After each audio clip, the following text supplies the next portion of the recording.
ठरलं तर मग या मालिकेच्या 24 नोव्हेंबरच्या प्रोमोमध्ये आपण पाहणार आहोत की प्रतिमा आणि सायली आता मंदिरात आलेले आहेत. इकडे महिपत हा साक्षीसाठी देवी आईच्या मंदिरामध्ये पूजा करण्यासाठी आलेला असतो. आणि या दोघांसोबत सचिन सुद्धा असतो बरं का.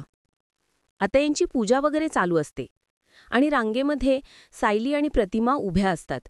तर सायलीला अचानक फोन येतो म्हणून सायली थोडंसं बाजूला जाते, आवाज येत नसतो म्हणून.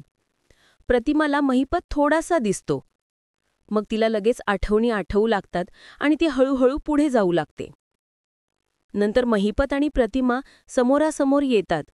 महिपतच्या हातामध्ये निरंजन असतं. आता प्रतिमा महिपतला अगदी स्पष्ट पाहते आणि त्याला म्हणते, तूच तो माणूस, तूच तूच असं ती बोलते.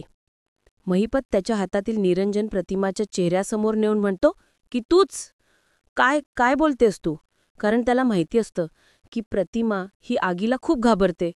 नंतर प्रतिमा खूप जोरात किंचाळते महिपतकडे पाहून आणि खाली पडते. नंतर लगेच सायली येते आणि प्रतिमाला उठवण्याचा प्रयत्न करते. सायलीला पुढे महिपतसुद्धा दिसतो. सायली मनातल्या मनात विचार करते की प्रतिमा आत्या नक्की आगीला पाहून खाली कोसळल्या की या महिपत शिकरेला. आता मंदिरामध्ये सचिनसुद्धा आहे, तर तो सायलीला दिसेल का?